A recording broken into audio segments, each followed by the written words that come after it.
Hey everybody, Reagan Archibald here. Welcome back. So honored to have you on this program.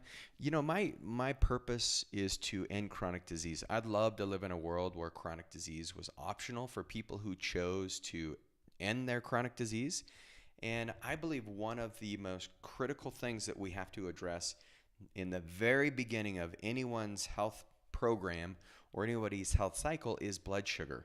Now, you guys know my story. I had a rude awakening not long ago about my own blood sugar. And so I realized I've got to start diving in deeper. And so today we're jumping into training number 3. But before we do this, I want to make sure that you've got your circadian rhythm set up because once again, we can put in time restricted eating, but if you're not doing those other things like getting out in the sun in the morning, doing a meditation in the evening, making sure an hour before bed you're really setting your clock so that you're dimming your lights. There's no blue lights in front of you. You got your blue light blocking glasses, looking really trendy and hip in those. But make sure you're doing all these things to get back in the rhythms of the earth. We've far removed ourselves from this idea that we need to be synchronized with the seasons and synchronized with the earth, but now we're finally coming back to that. This wisdom of the ages is now backed by science, and so suddenly we take some stock in it. But today, I think this next training could be the most transformative part of your entire health. So this is where we talk about time restricted eating. Now, I'm just going to go through and give you a brief overview of how blood sugar works. So, if you have low blood glucose, what happens is your pancreas releases glucagon by the alpha cells. This glucagon goes into the liver, and the liver converts it into glucose and releases glucose into the blood, and then you have normal blood. So, that's if you have low blood glucose or blood sugar. High blood sugar is what happens is the beta cells in your pancreas, they release insulin. And what happens is when insulin gets released, the fat cells take in glucose from the blood. And then that's one way that you can achieve normal glucose levels.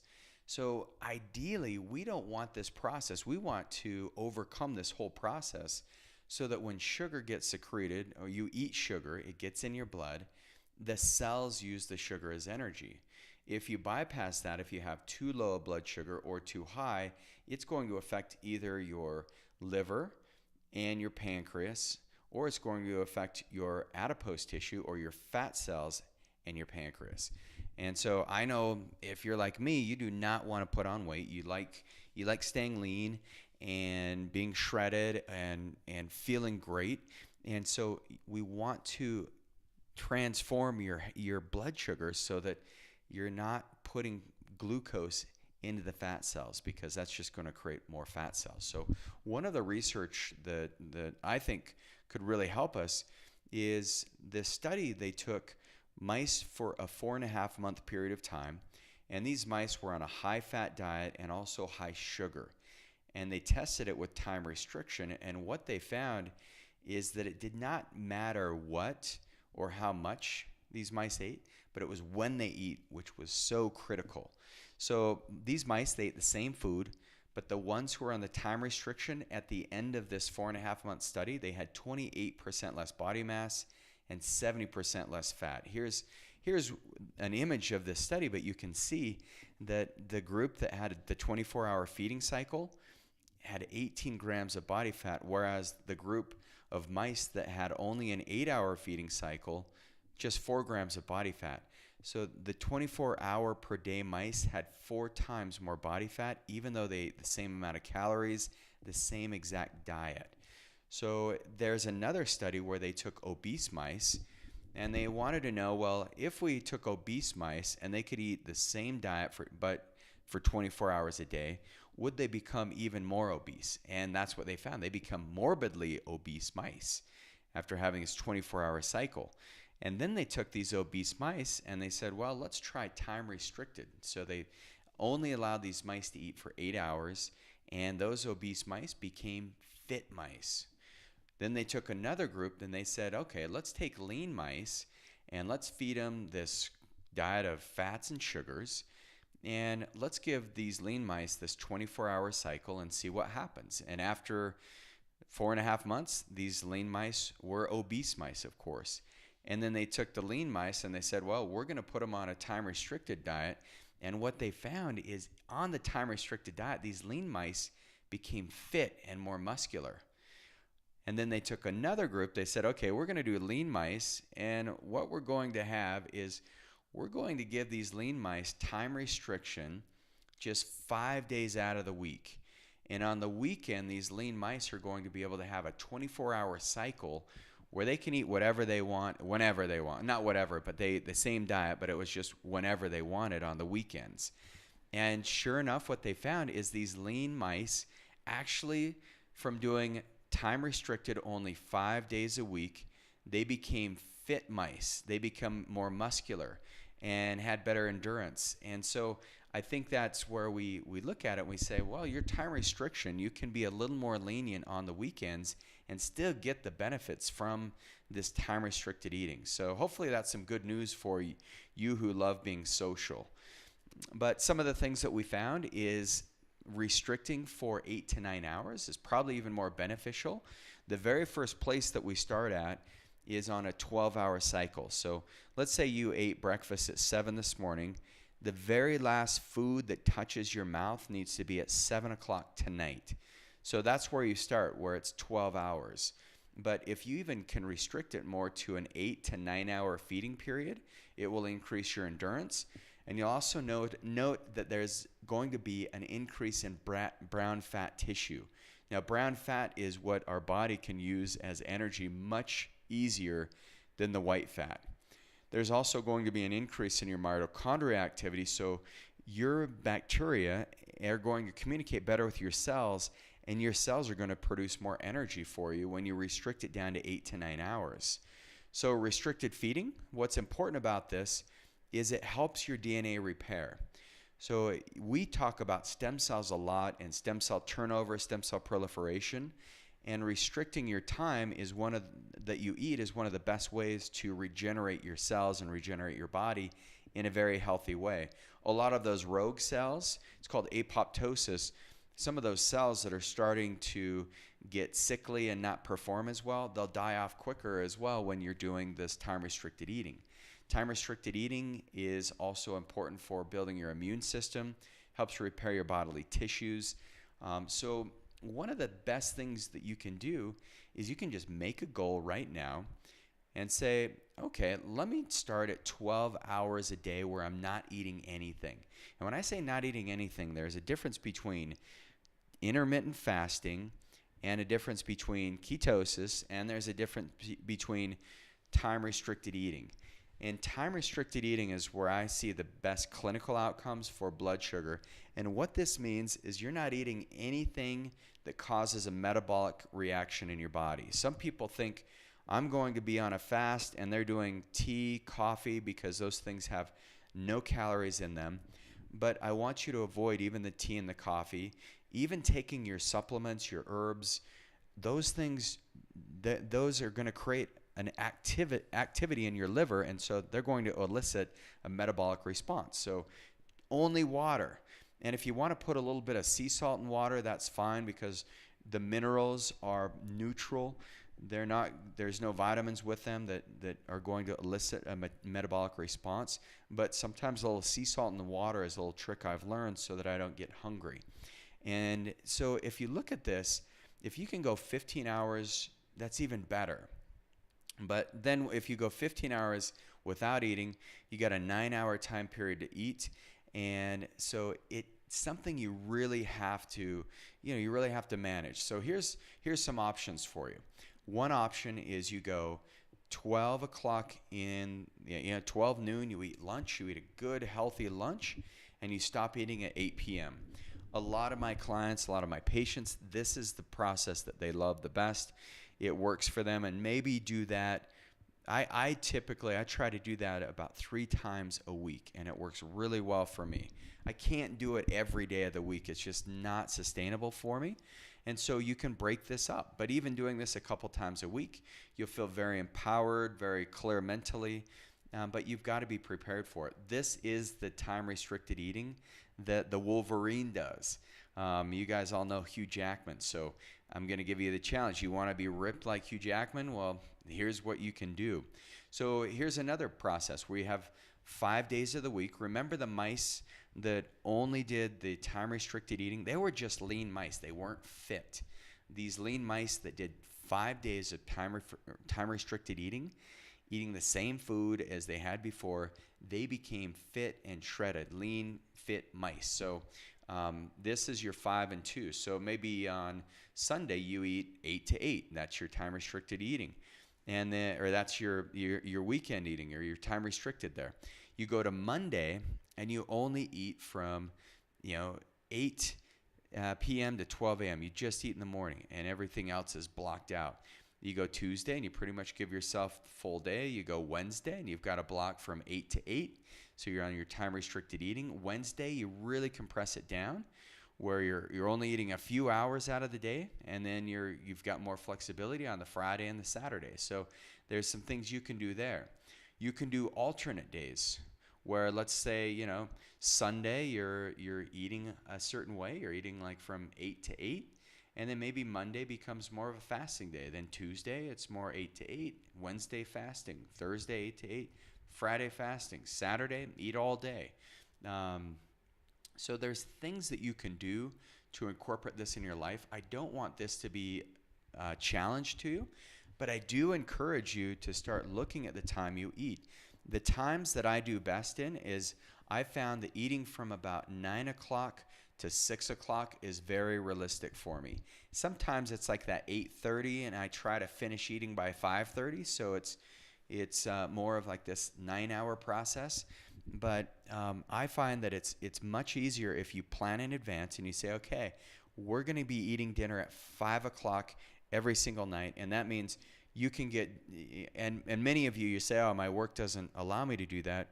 Well, on weekends, you can certainly shift into this mode.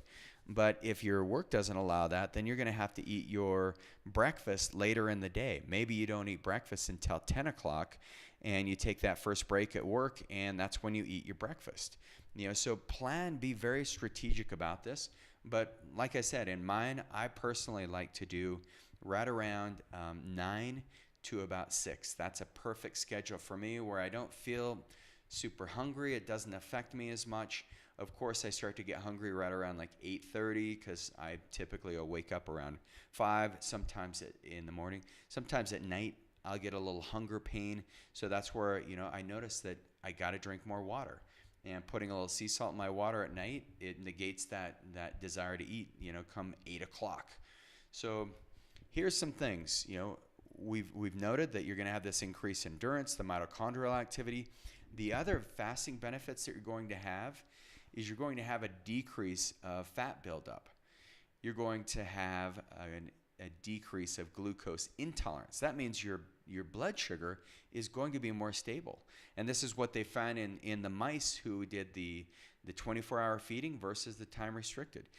You're going to have a decrease of leptin resistance. And we're going to jump into exactly what leptin resistance is. But leptin is your appetite hormone. And so you do not want that elevated because you're going to be hungry all the time. So the other thing is it decreases liver pathology, it decreases inflammation, and it increases motor coordination. So good time to do your workout is when you're fasting. So with this fasting benefit, what they did is they took 100 people, another study, and they took them through a series of 30-day cycles of periodic fasting, each with 25 days of unrestricted eating and 5 days of restricted eating. So this was just 5 days out of 30. And here's the interesting thing. After only 3 cycles, those subjects who started the trial with high blood sugar saw big improvements. None of the subjects in the trial experienced any harmful effects. So that was only 5 days. So for those of you who are like, man, Reagan, this sounds so extreme, all I want you to do then is try it for 5 days out of the month. That's like 1 day a week. I mean, anybody can do that. Here's another interesting thing about stem cells is a fasting state to feeding state triggers stem cell regeneration and growth. So when you let your digestive system fully relax, you've got stem cells, massive amounts in these crypts in the villi of your small intestine. And these are primarily stem cells that are called CD34. You've got some LGR5 stem cells down there as well. And these stem cells help regulate your endothelial cells in your intestines so you can absorb more nutrients. But what happens is when you fast, those cells, those stem cells, get reactivated right when you eat. And then they regenerate. So those stem cells come out of this quiescent state where they're just sitting there kind of quiet and waiting, and then it triggers them into action. So the more stem cells you have, the more your body can heal. So pretty fascinating. Here's some other interesting things. Fruit flies. One of the things the researchers do is they study fruit flies because their heart has similar genes and diseases as humans, believe it or not, as annoying as those little things are. So what they found is that by following a time-restricted diet, they wanted to find out, did they develop a heart problem later? And they found that not only did they sleep better, but they were more energetic. They didn't have heart problems in the future. The mitochondria in their heart cells were healthier. The electron transport chain was more effective. It also showed better proteostasis, which is important for protein folding. So they didn't have the diseases that came. So the other thing is when you have a time-restricted eating, it links your microbiota to your microbiota and digestion, because your vagus nerve, which extends from your brain, it's the wandering nerve, it's the longest nerve in your body. This vagus nerve connects with your intestines. And so your microbiota, you have certain microbiota that are asleep at night just like you are, and then they're awake during the day when you're eating. And so these microbiota follow a circadian clock. And so different bacteria are active during different parts of the day. So when you fast and when you have regular fasting between meals even, then what that does is it allows a vast variety of species to grow. So for those of you who have... If you've had your stool tested, like I mentioned in section 1 and training number 1, then you'll know that there's a lot of different species that need to be balanced.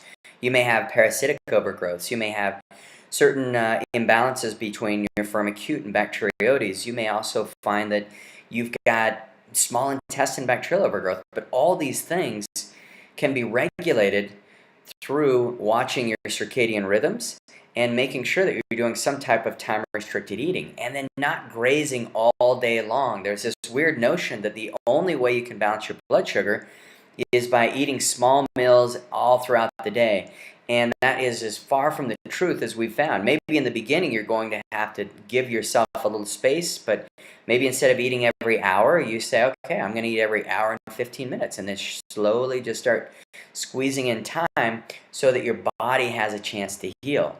Because I find that if you follow the recommendations that are out there for reversing blood sugar issues, you're going to stay in a deeper state of this chronic inflammatory cycle, which leads to more diabetes and harder times correcting the actual root cause. So regularity of fasting, what happens? You get a variety of species, like I mentioned.